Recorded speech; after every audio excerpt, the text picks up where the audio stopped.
Welcome to the Cumbria Chamber of Commerce podcast, your regular update of business news and issues from around Cumbria. Find out how we support new business and help existing businesses to grow and flourish at cumbriachamber.co.uk. Now here's the Chamber's Business Engagement Manager, Julian Whittle, with the latest episode. Hello, this is the first of 3 podcasts we're recording with Cumbrian candidates standing in the general election. So today I'm here with Tim Farron, who is hoping to be re-elected as the Liberal Democrat MP for Westmorland and Lonsdale. Tim was first elected in 2005 and so off a strong challenge from the Conservatives at the last election in 2017. He served as leader of the Lib Dems between 2015 and 2017, and in the last Parliament he was spokesperson on communities and local government, work and pensions, housing and planning, and the Northern Powerhouse. That's quite a list too. About a third of government there. Yeah. Half the country, Julian. Well, let's get into the election and the manifesto. Obviously, the flagship policy is Brexit, and the Chamber's always took a neutral stance on Brexit because we understand it divides businesses just like it divides everyone else. But your Brexit policy for this election, it has, I know from talking to business people, some of them are uncomfortable with it because, they've seen for the past few years you've been calling for a second referendum or people's vote. You're now saying, if we were actually in power, we would revoke. I mean, what message does that send to Leave voters, do you think? Well, I think if you look at it in reality, what it is a pledge that a party that, if they're elected to government with an overall majority, will carry out a promise that they made in the manifesto. That really shouldn't be controversial. I think it gets misheard, the revoke Article 50 policy. People think that it means that we would revoke it without a democratic mandate. Well, how could we? Because we can't do it if we're not actually in power. Yeah, if you win a majority, you've kind of got that right. But I was going to say, but I anticipated that point. Yeah. But if I know you're no fan of first past the post, and one of the quirks of it is that you can win a majority with maybe as little as 35% of the vote, which might, based on the turnout last time, might be 11 million votes. Yeah. So you're saying that's a mandate to overturn a referendum of 17 million Which votes. is why my personal view remains, and it is the position that actually we retain, the people's vote is the least awful way out of this. And I think that, I could argue, I think the history books will bear me out on this. I think I was the person who first came up with the idea, literally the day after the last referendum. I wish I'd come up with it the day before. But I think absolutely you're in a situation now where I think the argument for a further referendum is absolutely clear. Because at the moment you have multiple versions of Leave, Mr Johnson's deal, Mrs May's deal, no deal, customs union, single market, and that's just 5 I can think of. There's plenty more. And whichever version of Leave Parliament or government decides upon, what right have they got to impose it on the British people? So I think, in the end, a revocation could only take place, in my view, after the people have been asked their view on the final matter. And I think, going back to the first past the post question, my strong prediction, confident prediction, is that across the country, Boris Johnson will get a majority in Parliament, and he will therefore push through his deal, which is the worst of every world, with probably 60% of the electorate voting against it. In which case he will, by definition, be forcing through something which is the opposite of the will of the people. Which is why you need people in Parliament who are going to ask difficult questions and not just be like the fawning public around the Emperor not wearing any clothes saying what wonderful robes you've got on. It's really important that we've got people who will be the disruptors and who will ask the difficult questions, so we make wise decisions as a country and not staggeringly unwise questions. Okay. I was struck by one particular phrase reading through that manifesto, and that is the claim that the Liberal Democrats are now the phrase is natural home of business. How do you justify that? I think it's blindingly obvious. I think that people who look at Jeremy Corbyn as a huge risk to business, they're right to think that. If they think that and they don't think the Conservatives are, I think they've not been paying attention. Because for the Conservative Party's main flagship policy to remove the United Kingdom from every trade agreement bar so far the Faroe Islands at the end of January essentially puts us in a club of I think only 4 WTO countries. To be fair to them, there are a few more trade deals than that they've rolled over. But I get you. By and large, we will be one of only 4 countries in the WTO, Venezuela being one of the others, that will be in the WTO but have no serious bilateral trade agreements. And so that's not just a case of pulling us out of the EU and being out of the single market. It's a case of being in the position where you also immediately drop out of 65 trade deals. Now, for the great public out there, a lot of that people will say, well, what does that mean? But for people in business, they know exactly what that means. But it's not just that. I mean, look at what the Liberal Democrats are proposing in their manifesto. And the fundamental thing is it's actually costed and it adds up. I'm looking at Boris Johnson's manifesto insofar as it says anything, but the things that he has said, effectively he's being as reckless with his spending commitments as Jeremy Corbyn. He's making McDonald look almost continent by comparison. And things that Conservatives didn't used to do. The one thing you could say about the Conservative Party in the past is that they would set out a manifesto and they'd try and live within our means. That would mean making cuts, for example, if need be, or putting up taxes. But what they're saying is they're not going to make any tax rises, but they are going to spend billions of pounds we don't have. So essentially, what the Conservatives are going to do is 2 massive things. One is take us out of all the markets that matter to us, and make us far less competitive as a trading country. And secondly, they're going to sign us up to Corbyn scale investment with all based on borrowing, and not just investment, but just spend on the revenue account, which will leave the country going bust. Either that, or they don't mean what they say. In which case, why vote for them? I think the Conservatives would dispute that they're committing to the same levels of public spending as Labour, but. If you look at, the point is, who knows? Because there's nothing in the manifesto. All you can go off is the kind of off-the-cuff remarks from Matt Hancock and Boris Johnson, all the rest of it. So anyway, I've told you why the other two, and why, if you're a business and you vote Conservative, you are basically, arranging your own funeral. But if you, why vote the Liberal? That's a reason not to vote Tory, but why would you vote the Liberal Democrats? I think basically because we are the one party that believes in rational politics, that believes that markets matter, and that we should have a market economy, that we should have we should be focusing on skills, we should be focusing on communications, focusing on developing an atmosphere which is good for business, and at the same time having strong public services that underpin them, and having a budget that balances. I think that we've learnt from our time in coalition, in a way the Conservatives haven't. We've understood that if you want to be able to deliver good quality services, health, schools, police, army, all the rest of it, then you have to have a good, well-functioning economy. And making wild populist promises at an election that either you're going to carry out and bankrupt the economy, or you're not going to carry out and therefore further weaken trust in politics, it's a road we're not going to go down. Okay. Well, that rather neatly moves on to, because we discussed spending, and the other side of the coin is tax. The Lib Dem's policy on tax is to raise corporation tax 1 point to 20%, penny on income tax, which I think is predicate for the NHS. Yeah. There are some other taxes which I suppose you could loosely call green taxes. There's an HGV, road user levy, and a frequent flyer tax, and so on. Now, what I'm coming from with this is, if you look at the state of the economy, we've just avoided a recession. All the stats from the surveys that British Chambers and other organisations are doing suggests that confidence is low. And if you put a penny on income tax, and yet if you raise taxes, you weaken demand. Isn't there a danger that what you would do with that is tip us into recession? So you've got to get the balance right on taxation, and that's why we absolutely don't favour the kind of crazy increases that Labour have suggested, which I think are an absolute block to people who are wealth creators.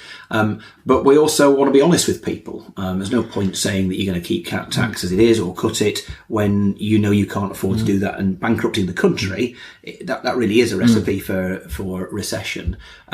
So what we're talking about is some changes in the balance of taxation to help to direct people in the right direction. So, for example, on energy, we want a massive Victorian scale green energy explosion and a new industrial revolution, which would massively benefit Cumbria, by the way, given the focus we have on energy here and on green energy. Gilks, just over the river from us here, who are wonderful hydro energy manufacturers, and people like that around the county. So that is about shifting taxation, so you kind of incentivize people to take up demand in the areas which are less taxed. So that's not an extra burden. That's about pushing people in the right direction. That's less tax for some people, many people.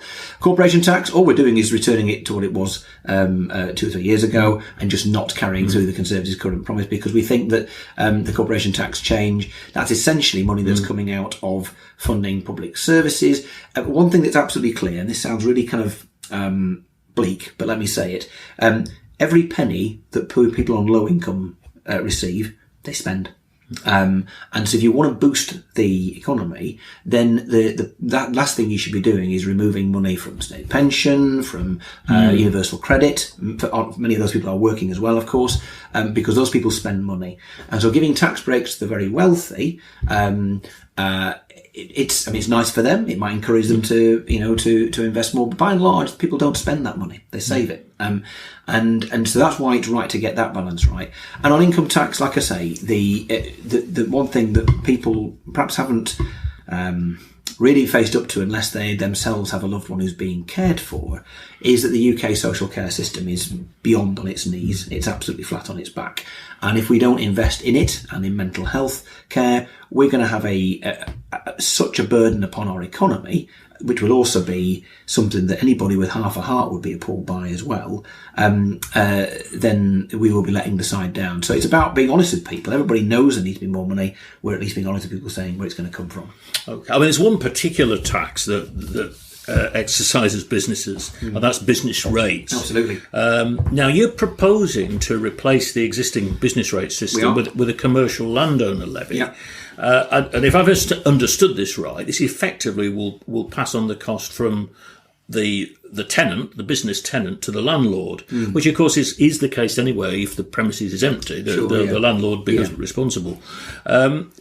What I don't understand is, will this in practice make a great deal of difference? Because presumably the landlord will try and pass on, if the landlord's now paying the business rates, they'll jack up the rent to the tenant to reflect that. If they can't do that, and we know examples of businesses in Cumbria where they're actually paying more in business rates than they are paying in rent. Yeah. So if the market won't allow them to pass on that cost, there's a danger that the landlord then becomes insolvent, and that can create. I mean, there's an example in Carlisle at the moment of a hotel where the business that owned the hotel went into liquidation. Yeah. The hotel's now physically falling down, and the local authorities having to spend a huge amount of public money demolishing it. Yeah, I mean, so there's lots of reasons why the replacement of business rates with effectively a land value tax is absolutely the right thing, used in lots of other countries around the world, and it works very, very well. And the key thing is, it is about making sure that you make best use of land. And there are other things that need to be changed as well, I have to say. We talked about changing the Land Compensation Act based on from the early 1960s, so that you provide a more realistic floor of what land is valued at. You're more likely to get business development space and new units built affordably, and indeed more homes built affordably if you do that. And this is all part of the kind of coming from the same stable about how we intelligently look at the use of land. If you're a landlord and you're charged land value taxation, yes, indeed, you're going to pass on some of it in rent, but it also means you cannot afford to have that space unused. Otherwise, you are stuffed and or underused. In which case, you're far more likely to accept some rent rather than no rent, and that's probably going to be good news for businesses in Cumbria. In fact, certainly good news for businesses in Cumbria. What it also does is it deals with, at the moment, the complete unfairness. Business rates is out of date, the valuations are out of date, and it hugely penalises the north of England, and particularly Cumbria. So 92% of businesses will benefit from all this, and pretty much 100% of businesses in Cumbria. And so that would mean that if you are a small business here, or a business of any kind, you're going to be paying less under this scheme than you are currently on business rate.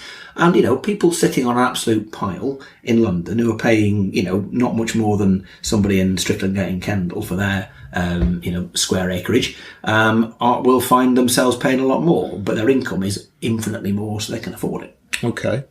Tim, you mentioned energy a few minutes ago.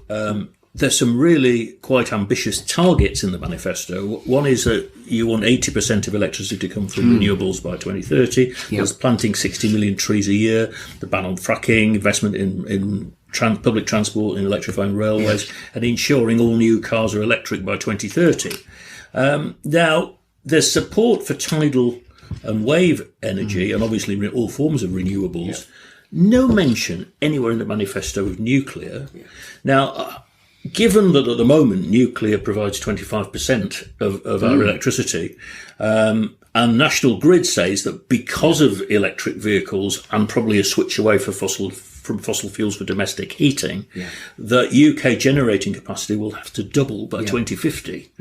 How on earth can we meet that demand without embracing nuclear new build? I think we should have nuclear new build. My sense is that I understand people's uncertainty about nuclear, about safety and all the rest of it. The reality is that places like Sellafield, they are now coping with a legacy of, shall we say, a time when people were, and governments were, less safety conscious, shall we say. We can't make that go away. We should be grateful for Sellafield for managing legacy material. But things are different now. And the safety, the management of waste is so much better and so much more efficient in terms of how little there is produced. And I think that if we are seeking to do the thing that matters the most, and that is to keep the fossil fuels in the ground, and therefore but not to reduce the amount of energy we have, then you have to invest in a mix. And that mix has to include nuclear, it needs to include wind, it needs to include tidal. I think nuclear is part of the mix. And it's not in the manifesto, it's not in your manifesto, though, is it? But what we don't have is any kind of commitment to scale it out. And my personal view is we need to be having it as part of that. I do think the thing that is missing from the government strategy most of all, where the biggest increase in provision is there for us just to take, is in tidal, marine and hydro. I was going to say, where do you stand on Northern Tidal Power Gateway's proposal for Morecambe Bay? I think it's very interesting. I think it's something that we potentially could back. I think obviously could look at the business case, but I think that the default position on those sorts of proposals has got to be a yes. It doesn't mean you have to blindly say yes to every kind of such proposal. But if you think the United Kingdom has the biggest tidal range on planet Earth after Canada, and the last time we tap nearly none of it. Last time I checked, in the tidal, marine and hydro energy industry for UK development, 95% of the supply chain is British. And so this is a wonderful way of doing the right thing by our kids' future, and creating a colossal boost to the UK economy. So that, because at the moment, and all this talk about electric cars, I'm all for that, but if we're not careful, we'll just have, you won't be belching out, fumes from your exhaust, but it'll be belched out from some power plant, several miles away, and you might think your car is clean. Well, the energy you're using was still produced by fossil fuels. So that's why this shift at the grid level, at the power station level, is critical. So wind, offshore in particular, hydro, marine, tidal, and nuclear are critical to the mix. I noticed there's $5 billion extra for flood prevention. Now, there's a chamber, we gave some evidence to the Parliamentary Select Committee in the last Parliament on this. One of the things that worries us is that the formula at the moment for how that money is spent is disadvantaging us. Because it's based, if you like, on the value of property. Effectively sucks the money into the southeast. London and the southeast get 60% of all spend on flood defences in England, but they've only got 32% of the population.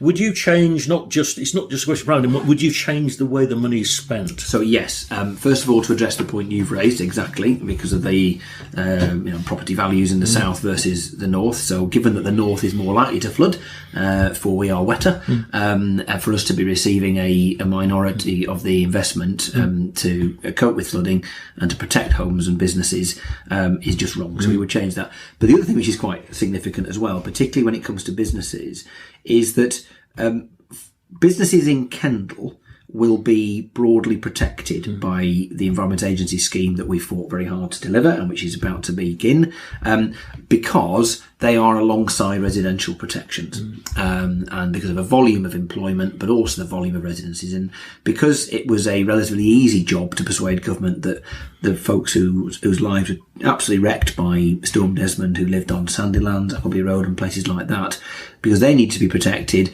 we therefore protect the industrial spaces and Mincemeat and indeed the town centre.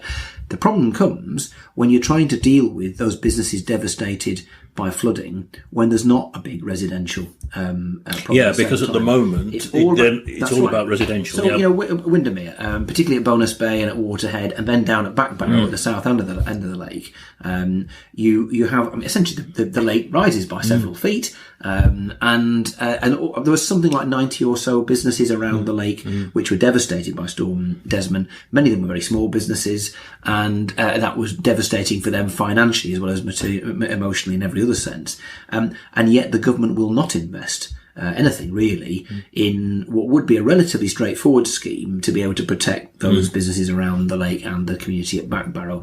And that's because the government will direct the money at residential protection and will ignore the interests of businesses. Well, it's people, people don't want their homes to be wrecked, but neither do they want their businesses, the people that they work for, or indeed the businesses that they own, wrecked either. And so I think the government's, first of all, not investing enough in flood prevention, because it is an investment to do that if you do it properly, because without investing then it just causes more cost to the economy, and they are of course disadvantaging business in general, and the north in particular. Okay, now tell me about the plans to improve vocational education and lifelong learning. I was quite intrigued by the idea of the skills wallet, where you give people, if you like, a pot of money that the individual decides how it's spent. That's right. At 25, 40 and 55, they get little instalments. You also want to widen the apprenticeship levy, I think, to a skills and training levy. Yeah, I think that, so we're in a time, aren't we, where people will tend not to do the same job the whole of their lives, or maybe not even work in the same industry the whole of their lives. And the greatest need, the greatest need probably for businesses that I speak to locally is for people and the right kind of people. We have a problem, I guess, here because of an above average age population, therefore a below average size of working age population, that simply getting hold of volume of staff is a problem. We may come on to migration in a minute, as one of the issues there, but there's also the ability to find people who are skilled. And on the personal level, as a person who, if you are an employee, things can change, and you want to be in a position where you have got the skills, and you just having your GCSEs or an A-level or even a degree that you got, when you're a young person, isn't going to do you throughout life. And so what we're proposing is we call it a skills wallet, whatever you want to call it. It's £10,000 over life, so you get 4,000 at 25, an extra 3,000 at 40, 3,000 at 55, and your employer or the local authority can top it up if they choose. No one's forced to, but they can top it up if they choose. And that's to allow you to develop your skills throughout life and to recognise that, people need to train, retrain, develop their skills, maybe completely change their career or at least take quite a turning in it at different points in their life. And we haven't just assumed that once you've got past your early 20s, the die is cast. Okay. Now, one of the intriguing ideas is, and I wasn't quite sure how it would work, but you're talking about allowing parental leave and pay for the self-employed. Well, if you're, particularly if a lot of self-employed people are one-person bands, as it were, it doesn't seem terribly practical. Because you can't take them if they wouldn't have a business to come back to. Indeed. But it's a real issue. And I talk to people, there are a variety of things that can happen in your life, some of them lovely and some of them a lot less lovely, that massively disrupt your ability to earn a living. One of them, talking to somebody yesterday who has his own business, he's a builder, and he's needed cancer treatment over the last year and a half, and physically simply because of the time it takes to have the treatment, isn't able to work, and that's a massive impact on his income. At the other end of life, more joyfully, people will have children, and if you are self-employed, you are at a significant disadvantage. So this is where I think, via support through the public purse, you can encourage people to keep their businesses going. Now, look, if you are in a position, you employ 4 people, and you at the moment, you have a baby, mum or dad, your inability to take the paternal leave that you need could actually mean that business folds. You might let people go, and if the state is able to assist you to be able to take a meaningful amount of leave, it's better for your mental health and for your family life, but it actually means your business is more likely to succeed. So in my view, this is not about giving people a nice easy ride, it's about giving businesses the understanding how businesses work and how human beings work, that if you value them, and if the state values them as wealth creators, whether they're employing just themselves or a handful of people, giving them that 6 months, for example, that period of time to be able to begin life as a parent is so important. And by the way, going down the line, the cost to it shouldn't all be about money, but it's just that people ought to be reassured that we think about these things as well. The cost down the line to society of children who end up in serious difficulties as young people is colossal. The criminal justice system, mental health, and a whole range of other things. And the evidence points to, although it's sometimes hard to believe, the first years, the first months, even the first weeks of a child's life are critical to how they will proceed. And so we're trying to make decisions when it comes to supporting people in the workplace, even if it's their own workplace and they own it, and society as a whole on the basis of evidence. And I know that's not very popular at the moment, that, I feel politicians are so pleased to kind of say populist things that don't add up, that meet the needs of some focus group or some opinion poll. We are determined to do that unfashionable but wise thing, is to make policy based upon evidence of what actually works. And I'd love it if, our politics went back to thinking before it spoke. Social housing next. It's a big issue in this area, affordable housing. There's a pledge in the manifesto to build 300,000 homes a year by 2024, including 100,000 social housing. How would you ensure, though, that they're built in the right places? Because, in areas like this, it's difficult to identify suitable sites, isn't it? It is. So there's a whole bunch of things. The first thing to say, proof of the pudding, is that what are already out there. So, the Conservatives pledged 200,000 new starter homes at last year's election. They have built precisely none of them. Not a single home has been built by them. We promised in our local area that we would build 1,000 affordable homes for rent, and we built 1,200. So, Liberal Democrats keep their promises. And the one way we've done it is by working with landowners and others. And not every site's gone perfectly to plan, but nevertheless, that's 1,000 families who now have a home locally, 1,200 in fact. And that means they're available to work locally, and there's demand for schools and for services and everything. So that's how you make a big difference. So it's easy in a manifesto to say, we'll do this, we'll do that, we'll do the other. Our proof is we actually deliver on our promises.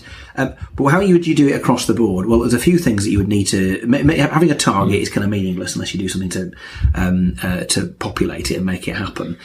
So the first thing you need to do is to tackle the biggest bar to developing any kind of affordable housing, and that is to scrap or reform massively the Land Compensation Act 1961, I think it is, which inflates land value to a level that means it never gets used, to this ridiculous hope value, whereas we'd be much more likely to develop both, particularly brownfield, but other sites, if there was if that fallback of knowing that you could get compulsory purchase for a ludicrous amount of money was taken away. So that frees up land for business as well, by the way, as for housing. And that's the key thing that will make housing affordable, because if you can take away, given that the cost of, a vast proportion of the cost of housing is the cost of the land, you'll be able to bring the houses down and create more sites. People will be more willing to let them go if they knew that actually I'm never going to get the multi-millions I thought, but I am going to get a few 100,000, might as well let it go. Right. So that's technical, but it actually shows we've thought about it.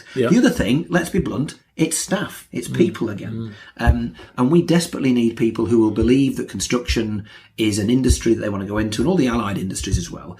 Two things, therefore. That's why a long-term investment over 20 years is really important, because if you're 16, 17, 18 and you're wanting to think of this as a career, or you're having a midlife career change in your 30s or 40s and you think it might be something for you, why would you take the risk of going into construction unless you can see a long-term future? And if you see a plan to build 300,000 homes a year, 100,000 affordables every year, social rented houses, then you've got confidence that that's a career that's worth following. And the second thing, no point in sugaring this, migration. We desperately need people to work here who are not UK citizens.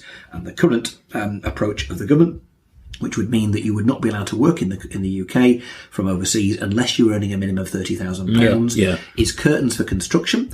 It's also curtains for the tourism and hospitality sector. Yeah. And people who are in either of those areas of industry who are even thinking about voting Conservative need to think again, because they will be signing a cheque to allow the government to essentially close them down and lose them their staff. Whilst we're on tour, because you mentioned tourism there, I mean, there are... and I picked out a couple of things in the manifesto which have really strong sort of resonating Cumbria. Yeah. One is tourism, because your plan is to expand the remit of the Department for Culture, Media and Sport to include tourism and allow tourist levies to fund local tourism infrastructure.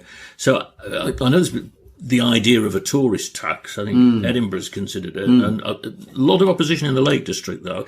Do you think that would work? So I think the first thing to say is that could take many different forms. And so a local authority could, or a local community or national park could choose to do that.